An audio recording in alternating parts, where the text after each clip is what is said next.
Assalamualaikum warahmatullahi wabarakatuh. Om Swastiastu, Salam Namo Buddhaya. Kembali lagi bersama saya Adin Ikhwani, guru mata pelajaran Bahasa Indonesia. Kali ini kita akan mempelajari teks prosedur, tentunya di taraf tingkat kelas 11. Di dalam teks prosedur tentunya banyak sekali unsur-unsur, ciri-ciri, dan tentunya kebahasaan yang ada di dalam teks prosedur. Kalian juga pasti sudah tahu bagaimana teks prosedur ada di kehidupan kita. Contohnya di dalam bungkus mie instan. Di mie instan ada teks prosedur di baliknya. Bagaimana cara membuat mie instan, dan tentunya di situ ada bahan, langkah-langkah, dan sebagainya. Itu salah satu contohnya. Mari kita saksikan video ini dan penjelasan tentang teks prosedur secara lengkap. Baik, yang akan kita bahas pertama adalah bagaimana pengertian tentang teks prosedur. Di dalam teks prosedur tentunya terdapat pengertian atau maksud apa sih tentang teks prosedur.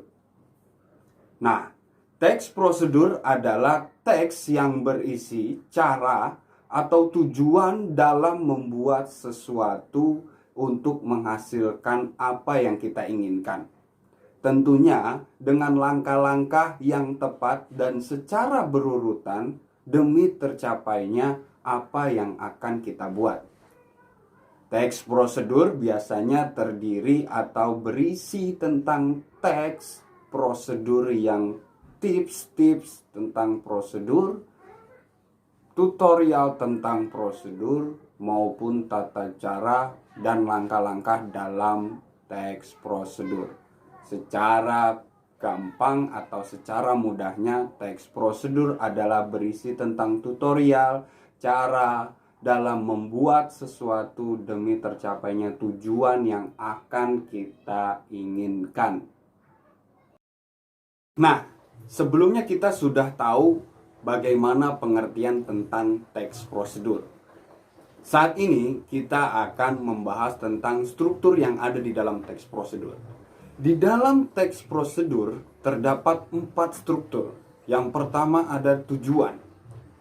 Apa sih tujuan yang ada di dalam struktur teks prosedur? Tujuan dimaksudkan sebagai penanda apa yang akan kita buat, apa yang akan kita laksanakan untuk menghasilkan sesuatu yang kita inginkan. Misalkan, dalam membuat mie instan, apa yang kita inginkan, apa tujuan kita, yaitu membuat mie instan. Yang kedua adalah bahan dan alat. Bahan dan alat yang dimaksudkan di dalam struktur teks prosedur adalah apa saja yang harus disiapkan di dalam kita membuat mie instan, seperti contoh yang sebelumnya. Apa? Misalkan kita membuat mie instan, yaitu yang pertama kita sediakan mie instannya. Kalau misalkan kalian ingin menggunakan telur, siapkan telurnya, mangkuk, panci berisi air tentunya, dan segala rupa tentang persiapan dalam membuat mie instan. Nah, yang ketiga adalah isinya. Isi atau langkah-langkah yang akan dibuat untuk membuat mie instan. Contohnya, pertama adalah buka mie instannya. Masukkan mie instan ke dalam panci yang berisi air mendidih, dan seterusnya.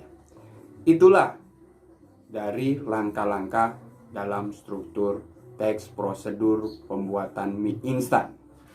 Yang terakhir adalah penutup. Nah, di dalam penutup ini sebagai penegasan akhir dalam pembuatan mie instan. Jadi ini penutup adalah fungsinya opsional. Kalian tahu opsional? Opsional adalah boleh ada atau boleh tidak. Jadi dalam pembuatan mie instan, apakah ada penegasan di akhir atau tidak? dan itu tidak menjadi masalah. Itulah tadi struktur dari teks prosedur. Baik, kita sudah mengerti tentang pengertian teks prosedur. Tadi yang kedua kita sudah mengerti tentang struktur yang ada di dalam teks prosedur. Nah, yang ketiga akan kita bahas adalah ciri-ciri teks prosedur.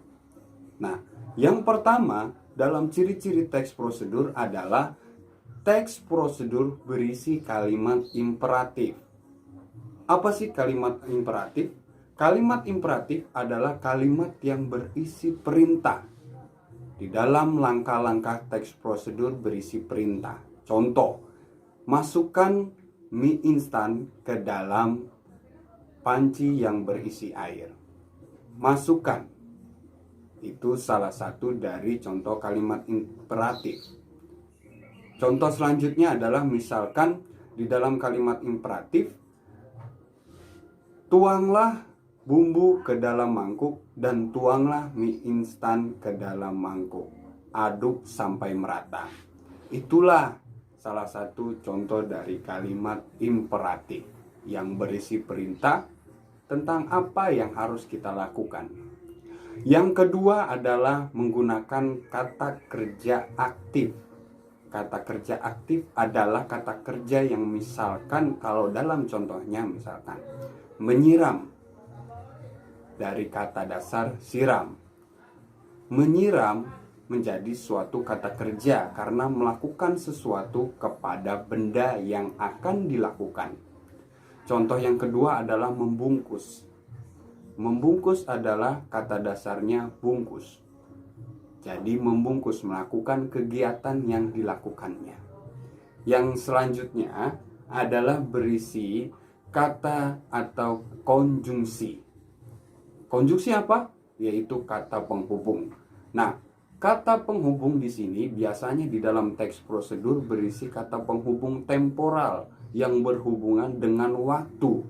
Misalkan, selanjutnya, kemudian, berikutnya, lalu, dan sebagainya. Jadi kata penghubung yang berisi kata penghubung temporal yang berhubungan dengan waktu.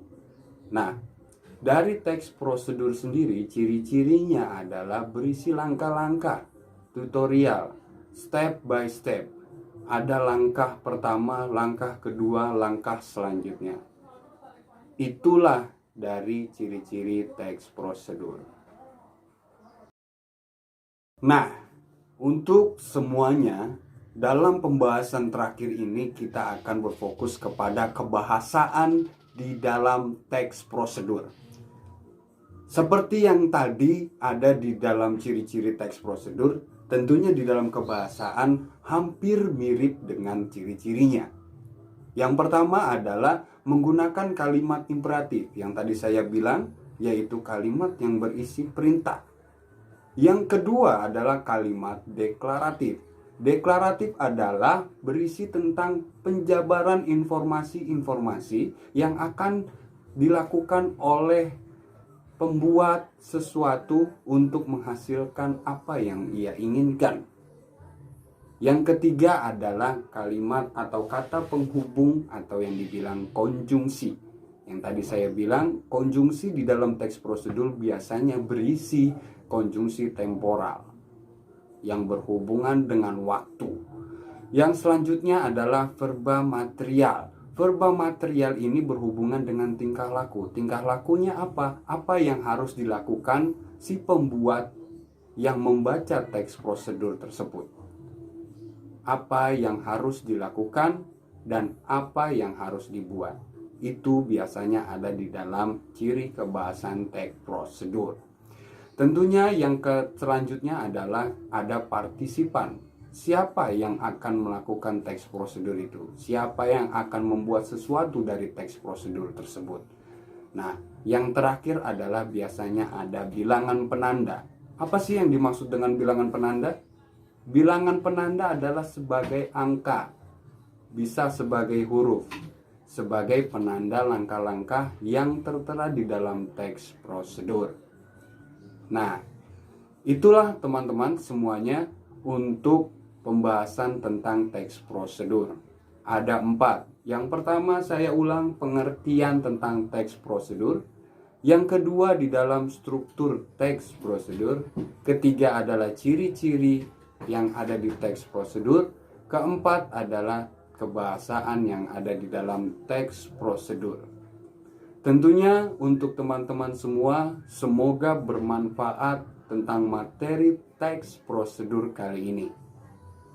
Untuk siswa-siswi SMK Karisma Wita dan semua pemirsa yang ada di YouTube SMK Karisma Wita 1 Jakarta, jangan lupa silakan subscribe dan like, komen, dan juga klik tombol lonceng yang ada di bawah ini. Tentunya itu akan memberi penanda untuk Anda bisa melihat update terbaru di dalam YouTube SMK Karisma Wita 1 Jakarta. Jangan lupa, kalau misalkan memang video-video yang ada di channel YouTube ini bermanfaat, silakan share kepada teman-teman semua untuk diberikan kepada teman-teman dan share di akun-akun media sosial. Untuk semuanya dan teman-teman sekalian, saya akhiri dalam pembahasan teks prosedur ini. Mudah-mudahan bermanfaat dan salam untuk keluarga dan semuanya. Jaga kesehatan, jaga norma, dan jaga Indonesia. Billahi taufiq wal hidayah. Wassalamualaikum warahmatullahi wabarakatuh.